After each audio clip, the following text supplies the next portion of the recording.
नमस्कार, मैं हूं आपके साथ भास्कर तिवारी और नवोदित भास्कर में आपका स्वागत है।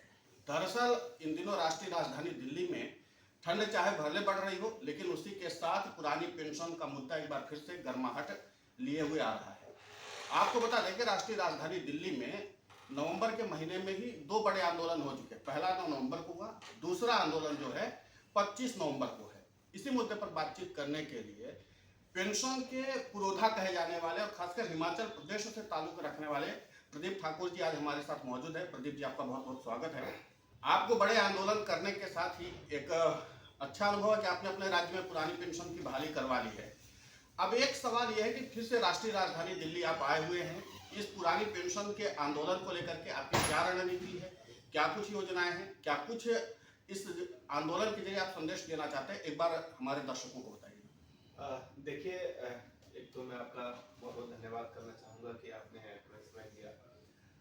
ये सही है कि हिमाचल प्रदेश में हमने अपने संघर्ष से, साथियों के जो है संघर्ष से और उसके उन सब के सहयोग से जो है पुरानी पेंशन बहाली करवाई है। और मैं अपनी हिमाचल प्रदेश की सरकार, सुखविंदर सिंह सुक्खू जी की सरकार को धन्यवाद करता हूँ कि हिमाचल प्रदेश में जो है उनकी सरकार बनते हमारी ओपीएस बहाल भी हुई।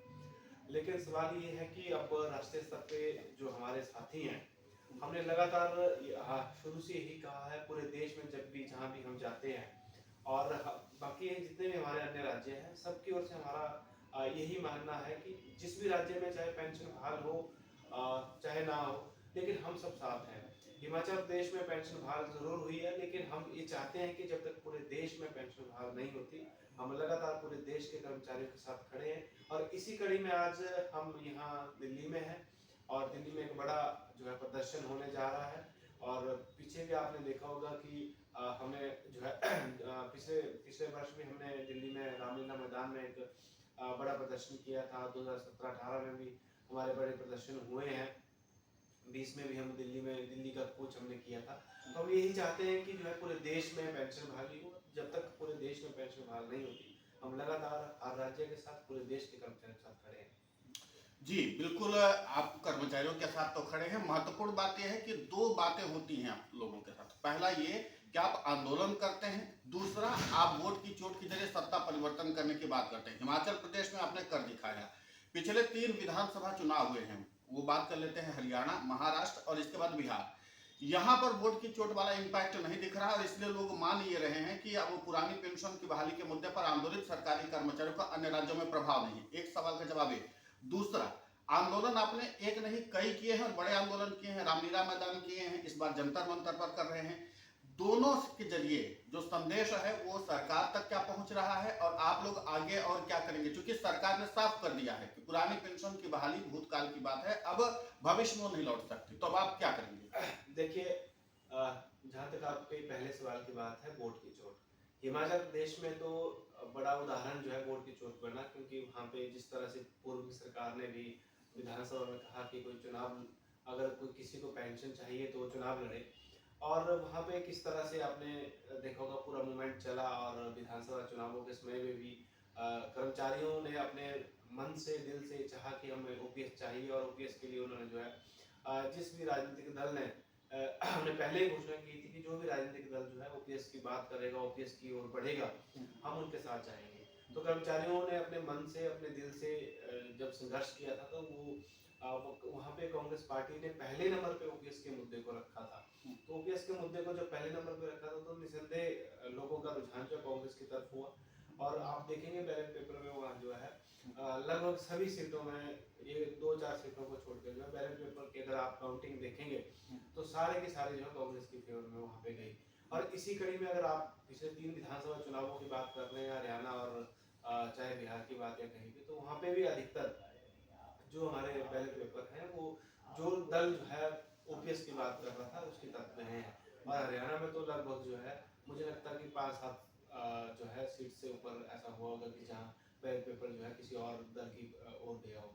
तो ये हमारी कोशिश है कि लगातार हमारा ये मानना नहीं है कि हम जो है किसका साथ देंगे किसका नहीं, लेकिन हमारा ये जरूर एक संकल्प है जो पूरे देश में किसी भी राज्य में जो है ओपीएस की बात करें, चाहे वो दल कोई भी हो, हम उसके साथ हमेशा खड़े हैं। और जहाँ तक रही बात दूसरे प्रश्न की आपके, तो जो भी हमारे आंदोलन हुए हैं, निसंदेह परिणाम एक दिन में नहीं आता। हिमाचल की बात जहाँ तक है, हमने 2015 में आंदोलन शुरू किया था, जाके 2023 में हम जो है ओपीएस हमें मिल पाई। इस तरह राष्ट्रीय स्तर पे एनएमओपीएस काम कर रहा है आदरणीय बंधु जी के नेतृत्व में। 2017 में एनएमओपीएस का गठन हुआ। 2017 में 18 में हमने 2 बड़े आंदोलन किए। उसके बाद हमें मेडिकल रिवर्समेंट और बहुत सारी ऐसी सुविधाएं थी जो मिली। उसके बाद जो है डेथ एंड डिसेबिलिटी पे भी पहले पेंशन नहीं थी, डेथ एंड डिसेबिलिटी में भी हमें पेंशन जो है हमारे पूरे देश के कर्मचारियों को अब मिलती है। और इसी तरह जो है और भी बहुत सारी ऐसी चीज़ें हैं जिसमें परिवर्तन हुआ। 2018 में मुझे याद है जब हमने जो है ये बड़ा आंदोलन किया था रामलीला मैदान में, तो उसके तुरंत पश्चात जो है केंद्र सरकार ने हमारा जो शेयर था वो 10% रहता था और केंद्र सरकार का भी 10% रहता था, या कोई भी राज्य सरकार का। लेकिन केंद्र सरकार ने जो उस आंदोलन के प्रभाव के कारण जो है अपना शेयर 10 से 14% किया। उसके बाद अगर हमारा 2023 में 1 अक्टूबर 2023 में जब हमारा बड़ा आंदोलन रामलीला मैदान में हुआ, तो आपने देखा कि उस समय जो है वो आंदोलन का ही प्रभाव था कि जो सरकार ये बोलती थी कि कभी एनपीएस को जो हम बंद नहीं करेंगे, एनपीएस से हम इधर उधर कहीं नहीं जाएंगे, तो एनपीएस से यूपीएस की ओर जो है सरकार को जाना पड़ा, केंद्र सरकार को जाना पड़ा। आनन फानन में ये निर्णय लिया गया। लेकिन दुर्भाग्य ये भी है कि जिस स्कीम को ले आए वो भी जो है कर्मचारियों को पसंद नहीं है। एक ऐसी स्कीम वो फिर से ले आए जो मुझे लगता है कि वो तो एनपीएस से भी खराब है। तो इसलिए कर्मचारी ये चाहते हैं कि ओपीएस बहाल हो। और ये सारे बहुत सारे और भी बातें हैं, क्योंकि जो छोटे छोटे आंदोलन भी हमने किए उनका भी प्रभाव से जो है कुछ ना कुछ हमें हमेशा जरूर हासिल हुआ है, लेकिन हमारा लक्ष्य वही है, ओपीएस बहाल। चलिए, तो आंदोलन की बात कर लेते हैं। एनएमओपीएस जाहिर सी बात है कि राष्ट्रीय स्तर का संगठन है, लगभग हर एक राज्य में इसकी अपनी पहचान है और अपने स्तर पर काम हो रहा है। रामलीला मैदान में मैं खुद कई बड़े आंदोलन आप लोगों के कवर किया हूँ, तो मैं देखता हूँ कि लाखों की तादाद में भीड़ आती है। जंतर मंतर में उतनी भीड़ की व्यवस्था नहीं है, आप 1-1.5 लाख ज़्यादा से ज़्यादा लोग इकट्ठा कर सकते हैं। तो आपको जगह मिली है जंतर मंतर में, और आपके तरफ से अपील ये की जा रही है कि भारी तादाद में पहुँचें, तो फिर ये एक स्थिति बनेगी ना कि किस तरीके से मैनेज किया जाएगा। क्योंकि ये तो मुझे मालूम है कि आपके तादाद में परसों से ही मैं देख रहा हूँ कि लगातार वीडियोज आ रहे हैं, लोग आ रहे हैं, भारी तादाद में ट्रेन से आ रहे हैं, बस से आ रहे हैं। तो ये स्थिति कैसे मैनेज की जाएगी और क्या प्रशासन से आप लोगों की बातचीत है? देखिए, इसके लिए जो हमारी राष्ट्रीय टीम है उनकी ओर से कुछ लोगों की ड्यूटी लगाई गई है। हर तरह की व्यवस्था के लिए हमारी अलग अलग टीम काम करती है। जैसे मीडिया का जो है संचालन हमारे पास है, मीडिया के साथियों से संपर्क करना और उनसे बातचीत करना, कैसे मीडिया के लोगों से संपर्क साधा जाए या कुछ भी इस तरह की बातें। और उसी तरह से अलग अलग लोगों के अलग अलग मैनेजमेंट है, जो हमारे साथी अलग अलग देशों से आ रहे हैं, उनको ठहरने की व्यवस्था कहाँ होगी, वो किस तरह से आएंगे, कौन लोग रोड मैप दिखाएगा, कौन वहाँ पे व्यवस्था कर रहे हैं, कौन वहाँ टेंट की व्यवस्था देखेगा, किन लोगों को परमिशन लेनी है, किन लोगों को क्या करना है। तो ये अलग अलग टीम हमारी जो है वो काम कर रही है। सारी व्यवस्था का इंतजाम हमारी टीम के द्वारा किया जा रहा है, क्योंकि ये अब अंतिम रूप में है। आदरणीय विजय कुमार बंधु जी इसका पूरा जो है वो देख रहे हैं कि कौन सी व्यवस्था में अगर कोई कमी रह रही है तो वहाँ वो खुद भी काम कर रहे हैं। तो सारी व्यवस्था बिल्कुल आराम से होगी, बिल्कुल अनुशासित तरीके से हमारे साथी वहाँ पहुँचेंगे। और बंधु जी के और महासचिव जी के ओर से ये अपील भी की गई है कि जितने भी साथी देश के किसी भी कोने से आए, पूरी अनुशासित होके आए, क्योंकि हम कर्मचारी हैं, आप समझते हैं, और कर्मचारी सबसे अनुशासित वर्ग है। एक अनुशासन के साथ हम आएंगे और अनुशासन के साथ ही अपनी बात रखेंगे और अनुशासित होकर अपनी बात रखते हुए अपनी पेंशन की बात करेंगे। और मुझे पूरा विश्वास है कि हम अपने संघर्ष में जरूर कामयाब होंगे। और मैं आदरणीय प्रधानमंत्री जी से भी निवेदन करना चाहूँगा, कर्मचारियों की आवाज़ सुने। आपने एनपीएस से यूपीएस लाया, यूपीएस की ओर जो है कोई कर्मचारी नहीं जा रहे। लगभग 2 से 3% कर्मचारियों ने पिछले लगभग 1 साल से यूपीएस को जो है वो चुना है। और जबकि आपकी ओर से लगातार अमेंडमेंट की जा रही है, लगातार बहुत सारे प्रलोभन जो है केंद्र सरकार की ओर से दिए जा रहे हैं, लेकिन फिर भी लोग यूपीएस की ओर नहीं जा रहे। तो इसका साफ संकेत, साफ मतलब यही है कि लोग सिर्फ ओपीएस चाहते हैं। आपने यूपीएस की बात की, तो यूपीएस को लेकर के पेंशन अदालत लगाई गई थी। पेंशन अदालत में मंत्री जी ने कहा था, जो डॉक्टर जितेंद्र सिंह है, पेंशन सचिव श्रीनिवास जी ने इस बात का आश्वासन दिया कि 2 हफ्ते में सुधार किया जाएगा। 3 महत्वपूर्ण सुधार किए गए जो आपसे विदित है, सबको ही जानता है, कर्मचारी भी जानते हैं। यूनिफाइड पेंशन स्कीम की लास्ट तारीख जो है 30 नवंबर है, एक बार फिर से स्वीकार करने की जो डेट बढ़ाई गई है। आपको ऐसा क्या लगता है कि अगर यूनिफाइड पेंशन स्कीम ही जो प्रधानमंत्री जी की महत्वाकांक्षी पेंशन योजना है, ऐसे कौन से सुधार हो जाएं जिसके नाते से कर्मचारी जो ओपीएस की मांग कर रहे हैं वो संतोष करके यूनिफाइड पेंशन स्कीम में चला जाए? देखिए, आपने अपने प्रश्न में खुद ही कहा कि एक बार फिर से डेट बढ़ाई गई है। तो डेट बढ़ाने का मतलब तो सिर्फ यही दिख रहा है कि जब लोग उस यूपीएस की तरफ नहीं जा रहे हैं तो लगातार जो है उसमें सुधार करने की बातें कही जा रही हैं, लेकिन सुधार के नाम पे जो है बहुत कुछ नहीं हो रहा। लेकिन कर्मचारी जब चाहते ही ओपीएस हैं, हम सरकार से ही चाहते हैं कि आप जितने मर्जी सुधार कीजिए। जब कर्मचारियों का मन है, कर्मचारी का जो बुढ़ापा है वो सुरक्षित सिर्फ ओपीएस कर सकता है, तो ओपीएस मुझे लगता है कि केंद्र सरकार को दे देनी चाहिए। क्योंकि अगर इस तरह के सुधार से अगर बात बनती तो एमकेएस में भी तो लगातार सुधार हो ही रहे थे। तो लोगों का बिल्कुल एक तरफ रुझान है, कर्मचारी ये चाहते हैं कि पूरी तरह से उनकी ओपीएस ही उनको मिले। और बहुत सारी हिडन बातें यूपीएस में शायद है भी, जो कर्मचारियों को बिल्कुल भी पसंद नहीं है। मंत्री जी को ओर से प्रयास किए जा रहे हैं, इसके लिए हम उनका धन्यवाद करते हैं। लेकिन मैं उनसे ये निवेदन करता हूँ कि इन प्रयासों को छोड़कर आप एक बार ओपीएस के लिए प्रयास करें। हम आपके साथ खड़े होंगे, पूरा देश आपके साथ खड़ा होगा। अन्यथा हम जो है जिस रास्ते पे, अपने संघर्ष के रास्ते पे हैं, हम ओपीएस बहाली तक जो है इसी रास्ते पे डटे रहेंगे। ओपीएस बहाली तक आंदोलन तो चलता रहेगा, ये तो कर्मचारियों ने बता दिया। क्योंकि मुझे लगता है कि जितने समय से मैं कवर कर रहा हूँ तो लगभग एक दशक जो है वो बड़े आंदोलनों के रूप में हमने देखा है। सरकारी कर्मचारियों का ये बड़ा आंदोलन है। राष्ट्रीय राजधानी दिल्ली में आप बैठे हुए हैं, आपने एक जगह पर सत्ता परिवर्तन भी किया। आपको क्या लगता है आगे उत्तर प्रदेश के चुनाव और कई बड़े राज्यों के भी चुनाव हैं, आपका अनुभव जो है सत्ता परिवर्तन करने वाला, थोड़ा सा बिहार वाले चुनाव पर आप प्रकाश डाल दीजिए। क्योंकि वहां पर ओपीएस फैक्टर की बात हो रही थी, बाकायदा बात हुई है। उसके बाद आगे के समय में क्या ये ओपीएस फैक्टर कहीं पर सत्ता परिवर्तन का वजह बन सकता है, ये थोड़ा सा प्रकाश डाल दीजिए। देखिए, जहाँ तक बात रही बिहार की और अन्य राज्यों की, आप जानते हैं एक दिन में जो है बड़े परिवर्तन नहीं होते। हाँ, इसमें कोई दो राय नहीं कि एनएमओपीएस जो है पूरे देश का सबसे बड़ा कर्मचारियों का अब संगठन बन चुका है। थोड़ी बहुत कमियां हो सकती है, हमारे में भी हो, किसी राज्य में हम उतना मजबूत नहीं हो, लेकिन हमारे बिहार की टीम ने काफ़ी सराहनीय प्रयास किए हैं। राजनीतिक परिस्थितियां वहाँ अलग अलग हो सकती हैं, हो सकता है कुछ कमी हमसे भी रही हो। लेकिन जहाँ तक आपने बात की उत्तर प्रदेश की, तो आप स्वयं भी जानते हैं, पूरा देश जानता है, पूरे कर्मचारी वर्ग को पता है कि वहाँ पे जो हमारी टीम है वो बहुत मजबूत है। क्योंकि राष्ट्रीय अध्यक्ष हमारे वहाँ से आते हैं, हमारे जितना आईटी सेल के बहुत सारे लोग हमारे वहाँ पे सक्रिय हैं। वहाँ पे हमारे जितने राष्ट्रीय टीम में लोग हैं, प्रवक्ता राष्ट्रीय टीम के वहीं से हमारे आते हैं, सचिव वहाँ से हैं। तो बहुत सारे ऐसे लोग हैं वहाँ के, अलग अलग जिला की अगर आपने टीम देखी होगी तो बहुत मजबूत हमारी उत्तर प्रदेश में टीम है। मुझे लगता है कि जैसे कि हमेशा ये कहा जाता है, मीडिया के गलियारों से हम ये खबर सुनते हैं, वैसे भी ये माना जाता है कि देश की सत्ता जो है उत्तर प्रदेश से होकर चलती है। तो मुझे लगता है कि हम 5 राज्यों में तो ओपीएस बहाल करवाने में जरूर कामयाब हुए हैं, लेकिन पूरे देश में जो पेंशन बहाल होगी वो उत्तर प्रदेश के बाद ही, मुझे ऐसा लग रहा है कि उत्तर प्रदेश में जब हम एक बड़ा परिवर्तन करने में कामयाब होंगे तो पूरे देश में भी पेंशन जरूर बहाल होगी। क्योंकि बंधु जी के नेतृत्व में जो हमारा अटेवा का वहाँ संगठन है वो बहुत मजबूती के साथ काम कर रहा है और एक बड़े आंदोलन की ओर जो है उत्तर प्रदेश के हमारे कर्मचारी जा रहे हैं। और मुझे पूरा विश्वास है हिमाचल की तरह वहाँ पे भी जो है वो ओपीएस बहाल होगी। अगर वर्तमान सरकार हमारी पेंशन बहाल करती है तो हम उनका धन्यवाद जरूर करेंगे। अगर वो हमारी पेंशन बहाल नहीं करती तो कर्मचारी सत्ता परिवर्तन करने से भी गुरेज नहीं करेंगे।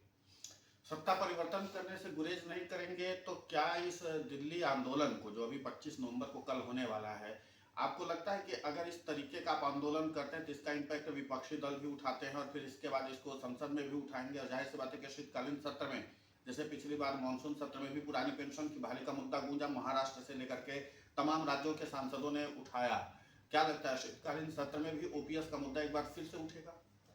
जी बिल्कुल, हमें विश्वास है। जिन जनप्रतिनिधियों को हमने जो है संसद में भेजा है या विधानसभा में भेजते हैं, बहुत सारे लोग हमसे भी संपर्क करते हैं। क्योंकि कर्मचारी भी एक वोटर है और जब वो हमारे घर में, गांव में आते हैं तो हमारे साथियों के द्वारा उनसे बात कही जाती है कि जब आप जीतेंगे तो कम से कम आप हमारी बात जो है प्रमुखता से विधानसभा में या लोकसभा में उठाएं। तो हम तमाम उन नेतागण का धन्यवाद करते हैं जिन्होंने अपने अपने विधानसभा में या लोकसभा में जो है पिछली बार भी हमारे मुद्दे को उठाया था, उनका धन्यवाद करते हैं और उनसे ये भी निवेदन करते हैं कि वो फिर से जो है इस बार जो लोकसभा का हमारा सत्र है उसमें इस मुद्दे को उठाएं। क्योंकि लोकसभा में अगर कोई मुद्दा उठता है तो उसकी एक अपनी जो है गरिमा रहती है और अपना एक उसका बहुत बड़ा मतलब निकलता है कि लोकसभा में अगर कोई मुद्दा उठेगा तो उसके ऊपर जो है सरकार भी विचार करती है। तो मेरा सभी सांसदों से यही निवेदन रहेगा कि वो पुनः जो है हमारे इस मुद्दे को लोकसभा में उठाए और सरकार से भी निवेदन है, जब इतना बड़ा मुद्दा लगातार हमारे सांसद विधानसभा में विधायक जो है लगातार समय समय पर इस मुद्दे को उठा रहे हैं तो इस विषय में जो है गंभीरता से विचार करें, कर्मचारियों की भावनाओं को समझें। कर्मचारियों का संघर्ष जो है हमें हमारा जो मतलब हमारे संघर्ष का मतलब ये नहीं है कि हम किसी का विरोध करना चाहते हैं। हमारे संघर्ष का मतलब ये है कि हम अपने बुढ़ापे को सुरक्षित करने के लिए आगे बढ़ रहे हैं। तो हमारा जो बुढ़ापा तभी सुरक्षित होगा जब हमारी पेंशन जो है वो पूरी तरह से बहाल हो। प्रदीप जी, एक अभी विश्व स्तर की रिपोर्ट आई है। विश्व स्तर की रिपोर्ट में भारत जो है वो 67वें नंबर पर आता है कि जो पेंशन प्रणाली है उसको लेकर के, और भारत ही शायद ऐसा देश है जो कर्मचारियों के लिए 3 पेंशन प्रणाली लेकर के आया है। यानी एक ओपीएस अभी चल ही रही है, जो पुराने कर्मचारी उनकी चल रही है, एनपीएस लाई गई, फिर इसके बाद यूनिफाइड पेंशन स्कीम लाई गई है। लेकिन 2 पेंशन व्यवस्था पर विश्व स्तर की जो मानक हैं वो ये कहते हैं कि सबसे वर्स्ट हैं, और इसमें अमेरिका वगैरह जो देश हैं वो तो ठीक चला रहे हैं और वो अपने पेंशन प्रणाली में सुधार भी कर रहे हैं। आप देख रहे हैं कि अमेंडमेंट भी हो रहा है। भारत में ये पेंशन प्रणाली के सुधार के लिए क्या आपको लगता है कि एक अलग तरह से कानून बना करके और इस पर एक लंबी चर्चा करने की जरूरत है ताकि कर्मचारी में एक विश्वास पैदा हो? देखिए, ये बड़े दुर्भाग्य की बात है जिस देश में जो है ये बात होती है कि एक देश एक चुनाव या एक देश ऐसा एक देश वैसा, एक एक करके हर चीज हम एक करना चाहते हैं। हालांकि विभिन्नताओं का देश है, विभिन्न जाति धर्मों का देश है, लेकिन जब हम इस तरह की बातें करते हैं तो पेंशन, जैसा कि आपने खुद भी बताया कि पूरे देश में जो है, पूरे विश्व में जो है हम हमारी जो रैंकिंग है वो बहुत नीचे की है। और जबकि बड़े बड़े विकसित देश हैं उनकी ओर से जो है अपनी पेंशन व्यवस्था को और सुधार करने की जो है कोशिशें की जा रही हैं। और हम क्या कर रहे हैं, हमने अपनी जो अच्छी पेंशन व्यवस्था थी उसको हम और बेहतर करने के बजाय हमने जो है कर्मचारियों के ऊपर एनपीएस थोप दिया, एनपीएस पेंशन व्यवस्था थोप दी, जिससे कर्मचारियों को भी नुकसान है और सरकार को तो बहुत बड़ा नुकसान उस एनपीएस पेंशन व्यवस्था में है। और उसके बाद जो है यूपीएस थोप दिया, जिसमें पहले तो एनपीएस में कम से कम सरकार का सिर्फ 14% शेयर जा रहा था, अब तो 18% शेयर जो है वो सरकार की ओर से जाएगा। सीधे सीधे अगर स्पष्ट शब्दों में कहूँ तो सरकार कहीं ना कहीं जो है जो निजी कंपनियां हैं उनको फायदा पहुंचाने के लिए जो है इस तरह की पेंशन स्कीमें ला रही है। और इसीलिए शायद हमारी रैंकिंग जो आज इतनी खराब रैंकिंग है, ये रैंकिंग जो है हमारी और ज़्यादा खराब भविष्य में हो सकती है। तो मैं पुनः प्रधानमंत्री जी से ही निवेदन करना चाहूँगा, पूरे देश जितने भी हमारा देश का मंत्रिमंडल है वो भी इस विषय में विचार करें। अगर ये रैंकिंग धीरे धीरे नीचे जा रही है तो विश्व में भी हमारे देश की एक जो अमिट छाप है उसको भी धूमिल ना करें, और इस पेंशन व्यवस्था को जो ओपीएस हमारी मिलती है साथियों को उसी को लागू रखें। अगर उनको ये लगता है कि अलग अलग पेंशन व्यवस्था करने से जो है बड़ा फायदा होने वाला, तो नेता लोग खुद तो जो है वो एक तरह की पेंशन लेते हैं, बल्कि 1 से 2 3 पेंशन लेना शुरू करते हैं। कोई विधानसभा के बाद लोकसभा जीत रहा है तो वो विधानसभा की पेंशन लेगा, लोकसभा की पेंशन लेगा। उसके बाद कहीं राज्यपाल बनेंगे तो वो वहाँ की पेंशन भी लेंगे। उसके बाद कहीं वो एमएलसी अगर पहले कभी रहा हो तो एमएलसी की पेंशन वो लेंगे। इस तरह से वो खुद तो 3-4 पेंशन ले रहे हैं और हमारी जो कर्मचारियों की पेंशन है उसको और खराब करते जा रहे हैं। तो मेरा यही निवेदन है कि इन सब पेंशन, एक ही पेंशन व्यवस्था पूरे देश में रखी जाए, वो है सिर्फ और सिर्फ ओपीएस। प्रदीप जी, आप जिस राज्य से आते हैं वो राज्य हिमाचल प्रदेश से पुरानी पेंशन की बहाली हो चुकी है। वहाँ पर एक और समस्या है जो हिमाचल प्रदेश के मुख्यमंत्री जी ने अभी, सुखविंदर सिंह सुक्खू जी ने वित्त मंत्री से भी मुलाकात की थी, तो इस बात को रखा था कि फाइनेंशियल क्राइसिस एक देखने को मिल रहा है। जो पैसा एनपीएस कर्मचारियों का जमा है पीएफआरडी में, उसको लेकर के मेन दिक्कत यह है कि पीएफआरडी एक्ट 2013 में जिसका हवाला वित्त मंत्री जी भी देती हैं कि इसके नाते से ये नहीं कहता है कि कर्मचारियों का पैसा सीधे सरकार को दिया जाए। आपको नहीं लगता कि पीएफआरडीए एक्ट में भी संशोधन करने की बात की जानी चाहिए और उसके बाद अगर ओपीएस बहाली होगी और इसमें जो राज्य अपने से चाहता कि स्वैच्छिक तौर पर पीएफआरडीए एक्ट को छोड़ना चाह रहा हो, तो आपको नहीं लगता कि इस पर भी बात अब खुल के होनी चाहिए, संसद में भी होनी चाहिए कि इसमें भाई बहुत सारे कानून बदले गए हैं तो ये भी बदला जाना चाहिए? ऐसा अगर हो तो सहूलियतें भी होंगी देखिए ओपीएस बहाली वाले राज्यों को। देखिए बिल्कुल, एक तो मैं स्पष्ट कर दूं, हिमाचल प्रदेश में जो है फाइनेंस क्राइसिस जैसी स्थिति बिल्कुल भी नहीं है। और हम सुक्खू जी का धन्यवाद करते हैं, एक सशक्त नेतृत्व हिमाचल प्रदेश को मिला है, जिनकी बुलंद आवाज पूरे देश में जो है वो आज सुनी जाती है और उनके आइडियाज पूरे देश में जो है वो माने जा रहे हैं। हम शिक्षा के क्षेत्र में, बहुत सारे क्षेत्र में जो है वो हमारी रैंकिंग हर महीने या हर 6 महीने में जब भी रैंकिंग, कोई नई रैंकिंग आती है तो हम हर विषय में लगभग जो है आगे बढ़ रहे हैं। दूसरा जो हमारे जो पीएफआरडीए में जो हमारा 12,000 करोड़ है, हम ये निवेदन करते हैं केंद्र सरकार से, एक तो उसको रिलीज किया जाए और दूसरा ये सही है कि जो हमारा आंदोलन 25 तारीख को यहाँ होने वाला है उसमें हमारा जो पुरानी पेंशन बहाली का विषय है और साथ में हमने एक बात और जोड़ी है कि जिन राज्यों में पेंशन बहाल हुई है उनका पैसा जो पीएफआरडीए के पास है उसको तुरंत जो है वो रिलीज किया जाए। वो इसलिए क्योंकि वो एक तो वहाँ की सरकारों का है और कर्मचारियों का पैसा है। दूसरा आपने सही कहा कि इस तरह की जो जो बातें हैं वो एक संसद में वो उस पर जो है वो बिल्कुल डिस्कशन होना चाहिए, उसके ऊपर जो कानून है वो स्पष्ट रूप से बढ़ना चाहिए क्योंकि पीएफआरडीए में ही ये कहा गया है कि अगर कोई कर्मचारी जो है केस में जाएगा तो उसको जो उसका पैसा है वो वापस मिलेगा। तो आज स्थिति ये है कि आज हमारे पैसे के ऊपर जो है वो रोक लगा दी गई है। हम इसके कानूनी पहलू पे भी जा रहे हैं, किस तरह से जो है ये पैसा हम वापस ले सकते हैं, लेकिन फिर भी मैं ये कह सकता हूँ कि सरकार को जो है इस विषय में गंभीरता से सोचना चाहिए और जिन प्रदेशों में पेंशन बहाल हुई है उन प्रदेशों का जो है पैसा वो वापस होना चाहिए और पीएफआरडीए में भी संशोधन हो क्योंकि जिस तरह से अभी 5 राज्यों में पेंशन बहाल हुई है तो मुझे पूरा विश्वास है आने वाले कुछ महीनों में कहें या कुछ सालों में जो है और राज्यों में पेंशन होगी और एक न एक दिन तो पूरे देश में जो है पेंशन बहाल होनी ही है। अब पूरे देश में पुरानी पेंशन की बहाली होगी या तो नहीं, पर 2 राज्य ऐसे हैं जहाँ पर सत्ता परिवर्तन हुआ है। मैं थोड़ा सा इस पर विस्तार से प्रकाश डालना चाहूंगा। तो क्या हुआ कि सत्ता परिवर्तन हुआ, पहले कांग्रेस की सरकार थी, वो थे राजस्थान और छत्तीसगढ़। यहाँ पे कर्मचारियों के लिए अभी एक विकल्प दिया जा रहा है और बहुत सारे कर्मचारियों ने इस बात की शिकायत भी की कि उनके पास एनपीएस का भी विकल्प नहीं है, सिर्फ यूनिफाइड पेंशन स्कीम का विकल्प है, जबकि इसके पहले के कर्मचारियों को ओपीएस मिल रही है, लेकिन जो नए नियुक्त कर्मचारी हो रहे हैं वो यूपीएस में ही आ रहे हैं और यूपीएस में अभी असमंजस की स्थिति है, बहुत सारे सुधार हो रहे हैं, चीजें उहापोह की स्थिति भी है। ऐसे में आप इन कर्मचारियों के भविष्य को क्या देखते हो? क्योंकि आप एक बहुत सीनियर कर्मचारी नेता भी हैं, तो मैं चाहता हूं कि ऐसे लोगों को थोड़ा सलाह भी दीजिए कि कम से कम वो लोग अपना एक अच्छा फैसला ले पाए। देखिए कर्मचारी वर्ग एक तो खुद जो है वो बहुत समझदार वर्ग है।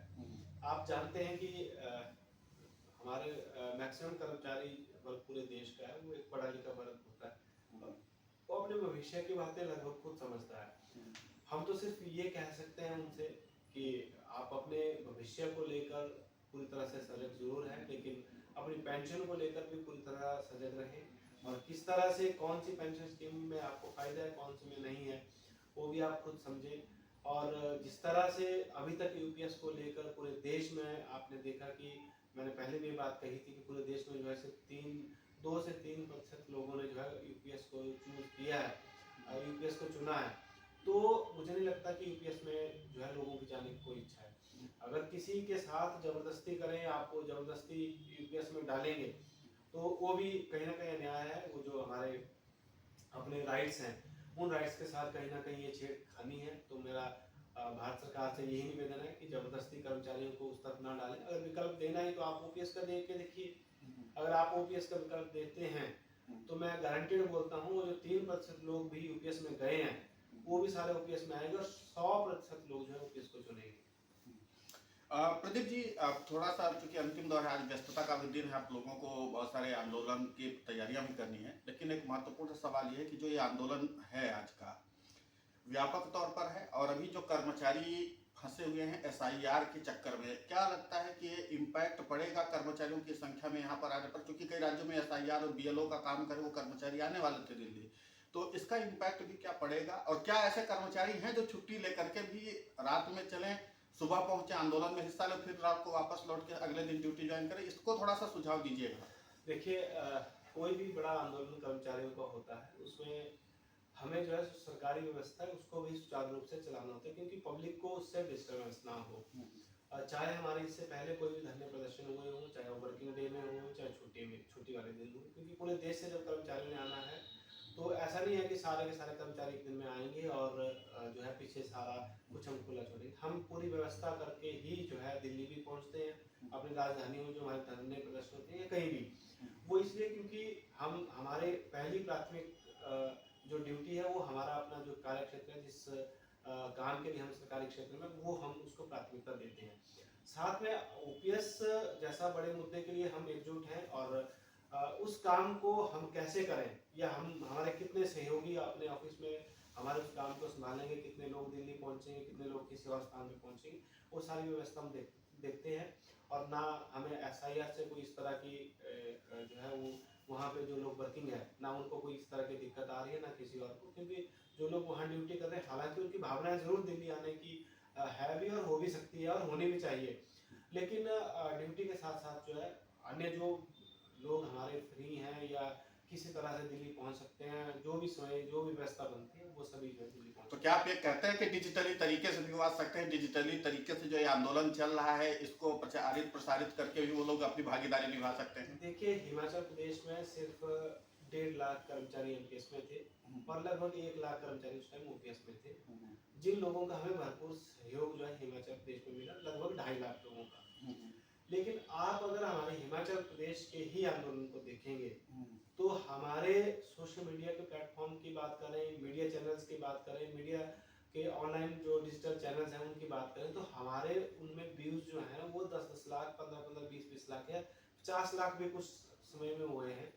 तो इसका ये मतलब नहीं है कि सिर्फ हिमाचल के कर्मचारियों ने ही उस आंदोलन को लड़ा, पूरे देश के कर्मचारियों का आंदोलन हमें का सहयोग हमें मिला। लोग दिन में अगर अपने काम में व्यस्त रहते हैं तो वो शाम को भी हमारी वीडियोस देख के उसमें सपोर्ट करते हैं। इसी तरह जब ये तो पूरे देश की बात है, इसमें जो साथी दिल्ली पहुंच सकते हैं वो दिल्ली पहुंचेंगे, लेकिन पूरे देश में मीडिया के माध्यम से, सोशल मीडिया के माध्यम से, हमारे अपने जो एनएमओपीएस के जितने भी प्लेटफॉर्म हैं उन सब के माध्यम से लोग हमें सपोर्ट करते हैं। विजय बंधु जी को मजबूत करने के लिए, अपने एनएमओपीएस को और अपने आंदोलन को मजबूत करने के लिए हर एक कर्मचारी का सहयोग जो है आज हमें मिल रहा है, जिसके लिए हम उनका पूरी टीम की ओर से, पूरे एनएमओपीएस की ओर से धन्यवाद भी करते हैं, और उनसे ये अपील भी करते हैं कि आप इसी तरह सहयोग करते रहें, और हम विश्वास दिलाते हैं कि पूरे देश में जो है वो पेंशन बहाल होकर रहेगी। बिल्कुल, मेरी शुभकामनाएं है कि पूरे देश में पेंशन की बहाली हो। प्रदीप जी, आप इतने व्यस्ततम समय में से कुछ समय हमारे लिए निकाला, इसके लिए आपका बहुत बहुत शुक्रिया, और मेरी आपके आंदोलन के लिए बहुत सारी शुभकामनाएं हैं कि आप हमारे साथ इतना कुछ कर रहे हैं, बातचीत कर रहे हैं, तो इसके लिए आपका बहुत बहुत शुक्रिया, बहुत बहुत धन्यवाद। तो जाहिर सी बात है, आप देख रहे थे पुरानी पेंशन के पुरोधा कहे जाने वाले और हिमाचल प्रदेश के लोकप्रिय कर्मचारी नेता प्रदीप ठाकुर जी से बातचीत, और उन्होंने जिस तरीके से हर मुद्दे पर अपनी खुलकर बात रखी है, और जिस तरीके से उन्होंने इस आंदोलन को लेकर के अपना पक्ष भी रखा है, कर्मचारियों को जरूरी सुझाव और चेतावनी भी दी है कि क्या कुछ करना है, क्या कुछ नहीं करना है, कैसे अपनी भागीदारी निभानी है इसमें। अगर आप नहीं आ सकते हैं तो डिजिटली तरीके से इस आंदोलन को सपोर्ट कर सकते हैं। आप इस वीडियोस को, प्रोटेस्ट को, पोस्टर्स को, बैनर्स को, सबको सपोर्ट कर सकते हैं। ये तमाम व्यवस्थाएं हैं। अब आज के समय में हर जगह पर मौजूद होना भी जरूरी नहीं है। अगर आप डिजिटली तरीके से काम करते हैं तो सपोर्ट कर सकते हैं, सहयोग कर सकते हैं और अपना काम भी कर सकते हैं। तो प्रदीप जी, आपका फिर से एक बार बहुत बहुत शुक्रिया, और जिस तरीके से ये चल रहा आंदोलन, हमें उम्मीद है कि एक बेहतर रिजल्ट निकलेगा। नमस्कार।